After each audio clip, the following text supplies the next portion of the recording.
الإسلام. لماذا خلقنا الله؟ بتوحيده وعبادته وحده. بما عرفنا الله؟ بآياته ومخلوقاته كالليل والنهار والشمس والقمر.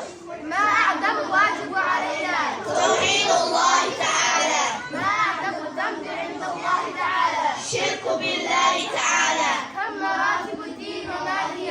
مراتب الدين ثلاثة وهي الإسلام، الإيمان، الإحسان. ما هو الإسلام؟ الاستسلام لله بالتوحيد والانقياد له بالطاعة والبراءة من الشرك وأهله.